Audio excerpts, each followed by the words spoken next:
Hai, saya Ronald. Bertemu lagi. Sudah lama sekali saya tidak membuat video talking head seperti ini. Karena beberapa video saya melakukan mempelajari bagaimana mancing di pinggiran dengan teknik yang bagus.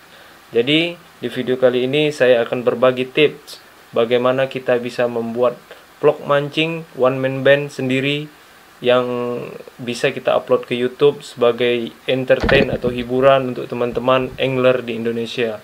Jadi orang-orang seperti Pak Dudit Widodo di kalangan angler itu sudah sangat familiar karena memang beliau sekarang sedang aktif di channel pribadinya, dan sepenglihatan saya channel beliau itu dibuat bersama tim atau bisa dikatakan profesional karena memang diproduksi menggunakan editor dan kameramen. Yang cukup menarik adalah saudara Gondrong Labanan. Mengapa begitu? Beliau di beberapa videonya mengaku tidak bisa mengoperasikan komputer, tetapi hanya menggunakan handphone yang ada di tangannya beliau bisa mendapatkan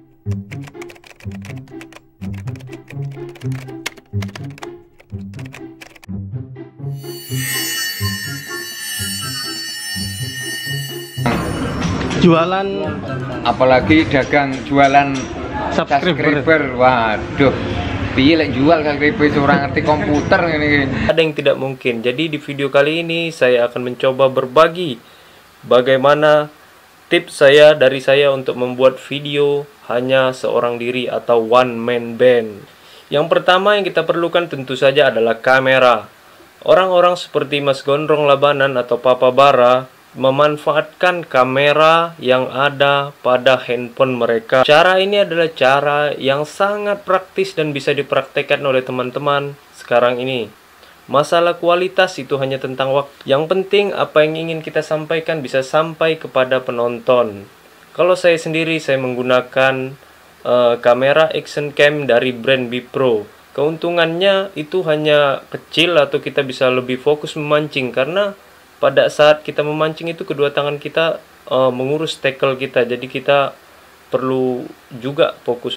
Karena kita ini seorang diri, one man band atau kreator yang melakukannya semua sendiri, one man band. Jadi kita harus pandai-pandai meletakkannya pada tempat agar tidak mengganggu kegiatan kita pada saat memancing. Kalau masalah kemudahan yang diberikan oleh kamera action itu bervariasi. Kalau dari brandnya sebelah itu yang seperti yang dijelaskan saudara Kadek Wawan Wijaya itu, di kamera yang beliau punya itu bisa merecord hanya dengan sekali tekan dan bisa hidup. Itu sangat praktis karena dalam hal ini kita bisa menghemat baterai dan banyak lagi.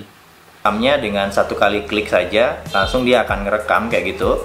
Udah gitu diklik lagi dia akan nge-save dan langsung mati sendiri kayak gitu. Tapi bisa juga dihidupkan dengan tombol yang di samping ini ya. Yang kedua yang kita perlukan adalah perlengkapan penunjang dalam penggunaan kamera yang kita punya tadi.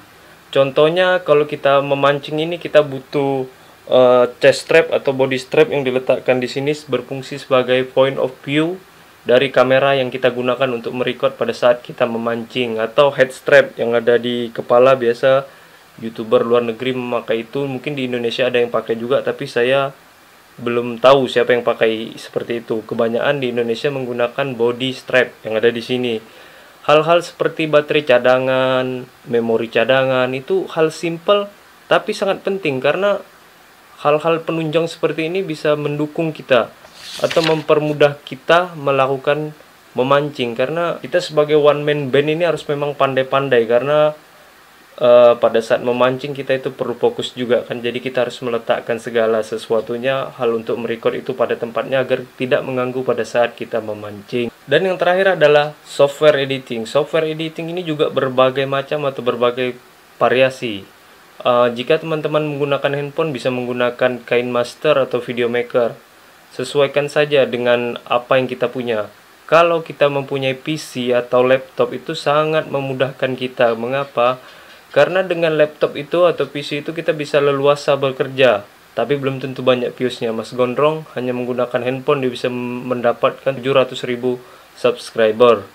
Kalau teman-teman menggunakan laptop atau PC, saya sangat menyarankan atau merekomendasikan DaVinci Resolve untuk penggunaan yang sedikit advance atau sedikit rumit, tapi kita bisa mendapatkan hasil yang cukup baik. Belum bisa menjalankan DaVinci Resolve, kita bisa menggunakan software Windows Share Filmora atau Windows Movie Maker. Itu ringan, kita bisa menggunakannya hanya dengan spek laptop yang rendah.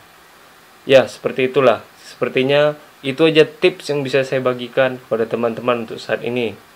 Mungkin nanti ada update-nya. Yang penting kita tetap kreatif, tetap berbuat. Jangan pikirkan apa yang kita punya, yang penting kita buat dulu. Masalah gagal tidak ada views-nya, itu nomor sekian. Mungkin itu yang bisa saya sampaikan. Sampai jumpa di video-video selanjutnya.